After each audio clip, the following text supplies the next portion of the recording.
Hello, hello. Kelly here. Welcome. Okay, so I'm going to break this down. I'm going back 2 days to when Alonzo had his live stream talking about Aristotle and then talking about Chumley. So there's kind of two parts to this. So let's get started. I know the picture's a little dark, but it's raining outside today, and I didn't want to turn on any bright lights. Not in the mood. So, Alfoolzo is quoting Aristotle like he's a philosopher. His latest claims mix philosophy, Scientology, and ego, and calling Chumley a dream come true. He did. Let's be honest, it's not truth, it's performance. So let's break it down. Let's talk about Alfoolzo, because once again, he's out here acting like the final word on everything. Scientology and now ethics, philosophy, and even Aristotle. His latest claims on Hubbard and Aristotle go kind of like this. He says that Hubbard stole everything he could from Aristotle's. This word is hard to pronounce. I even looked it up. Nicomachean ethics. I might have said it wrong. And then he left out the most important part, says Alfoolzo. He claims that Hubbard purposely excluded Aristotle's definition of good and evil because it would allow people to think for themselves. And Hubbard wanted total control. Now, that part is true. Here's the problem. That's not evidence. It's his interpretation. There's no record that Hubbard ever cited or copied from Aristotle. Did he build a system of control? Yes. Did he use a utilitarian style framework? Absolutely. But that doesn't mean he stole Aristotle's or stole from Aristotle or twisted Aristotle's ethics. It means he created a completely different structure, one focused on behavioral conformity, not moral philosophy.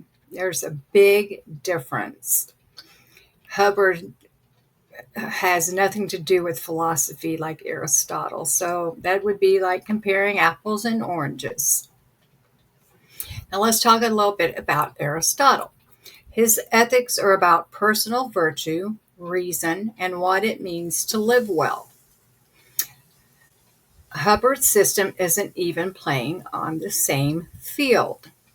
Alfoolzo's argument, it sounds intellectual. He's got that smug, scholarly flair, but it's just a rhetorical stretch dressed up as philosophical analysis. There is no evidence of direct plagiarism, no documented proof that Hubbard copied or cited Aristotle's work. Philosophical overlap doesn't equal theft. Many thinkers borrow ethical language without referencing Aristotle. Now, there's different foundations. Aristotle and Hubbard's. Aristotle, ethics is about cultivating virtue and wisdom. Hubbard's ethics is about correcting behavior for group survival. Aristotle focuses on internal character and moral reasoning. Hubbard focuses on external compliance and conditions. Aristotle encourages autonomy and flourishing.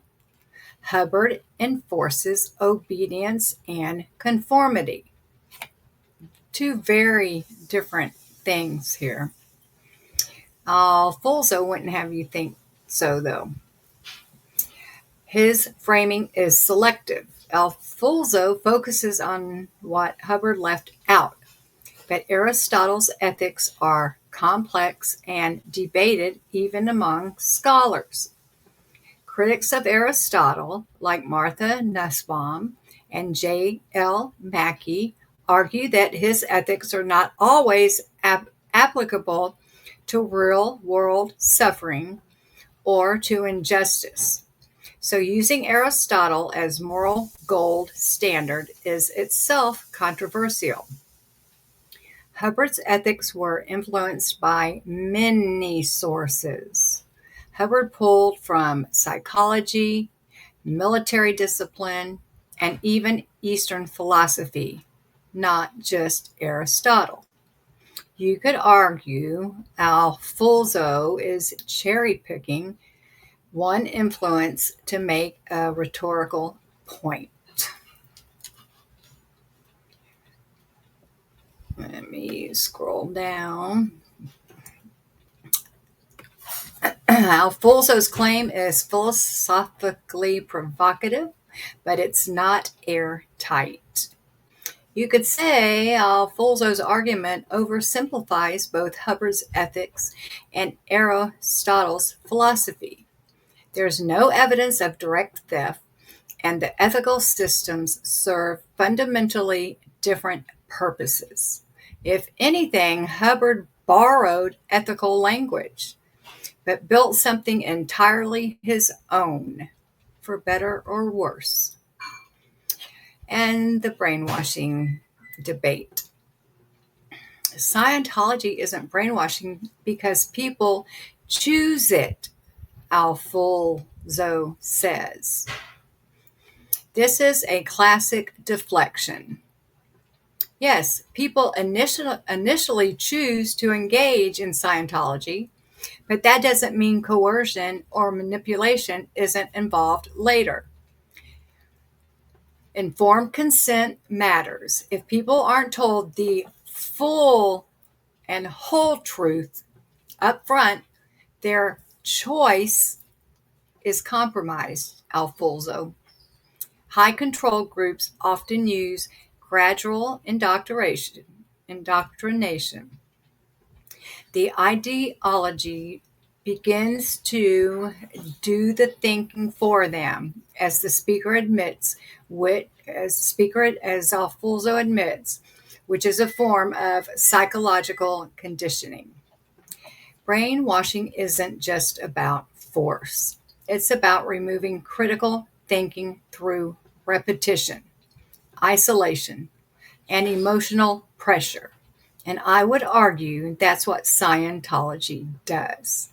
So yes, they do use some form of brainwashing in Scientology. Got it, Alfoolzo?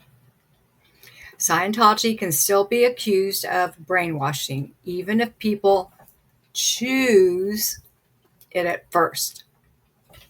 So that's what I have to say about Aristotle. Let's see. Now the part that made my jaw hit the floor in the same video. Alfoolzo, Alonzo, whatever his name is, said that it's a dream come true of mine that I'm working with DOA. Oh my God, I about died when I heard that. Everyone else in this movement figured out a long time ago that Alfoolzo's credibility collapsed under the weight of his ego. I'm ahead of myself. Let me start over. Part that made my jaw hit the floor. Alfoolzo said that working with DOA is a dream come true, and that's a quote. That's like some real badge of honor, right? Let that sink in. This is the same Chum Lee who's caused division, confusion, and harm to the very people trying to expose Scientology's abuse. And now Alfoolzo wants to celebrate that connection like it's some milestone. It's quite embarrassing. I would be embarrassed. And it tells you everything you need to know about what Alfoolzo really is chasing: attention, not truth. Let's be real. Chum-Li is the only person who still gives him attention. Everyone else in this movement figured out a long time ago that Alfoolzo's credibility collapsed under the weight of his own ego. Instead of standing for survivors, truth, and transparency, Alfoolzo's standing next to someone who's damaged this community on purpose. And he's proud of it. So no, it's not a dream come true. It's a desperate attempt to stay relevant. And it's sad to watch someone go from analysis to alliance with the very energy that tears others down. Alfoolzo talks with confidence. He references big ideas. He presents things like facts. But confidence is not credibility. And just because something sounds smart doesn't mean it is smart. This community needs to hear real voices, not ones performing authority while propping up chaos. If you're new to this space, please listen closely. Let me scroll up. When someone uses philosophy to silence dissent, when someone says things with too much certainty and no room for questions, when someone aligns with manipulation and calls it purpose, that's your sign to pause. That's your sign to think. That's your sign to protect your own critical lens. Alfoolzo talks like he's the final expert on Scientology and anti-Scientology. He delivers every point like scripture. But here's the reality. Real experts cite sources. Real advocates uplift others. Real truth tellers don't cozy up to manipulators like Chum-Li just because they're the last ones still giving you attention.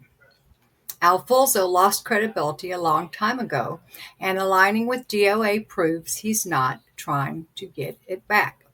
He's trying to stay relevant, even if it means propping up someone who's damaged this community deeply. When someone positions themselves as an authority and people believe them, they can do real harm. Alonzo's delivery is persuasive. It sounds smart. It sounds informed. It sounds confident. But if you look closer, it's mostly interpretation, dressed up as final truth. It's tone over substance. It's certainty over curiosity. It's ego over ethics. And now he's standing proudly beside Chum-Li, the one person still validating him, while the rest of the movement watches in disbelief. So yeah, Alonzo, enjoy your dream come true. If I had dreams like that, I would wonder what my nightmares were. But don't expect the rest of us to pretend it means you're doing something noble. You chose visibility over responsibility. And people out here deserve better than that. To everyone else, stay sharp. When someone sounds too confident to question, question anyway. Your gut knows the difference between someone teaching and someone performing. I'm not here to play favorites with anyone who's lost their integrity, just to stay seen, like Alonzo does. To be clear, this isn't about attacking Alfoolzo. It's about telling the truth and showing how easily authority can be faked. I stand for survivors. I stand for accountability. And I stand for people who've been burned by egomaniacs disguised as educators. No props, no characters, just me. I'm Kelly, and this is what I know. Thanks for listening, and I will see you soon. Bye now.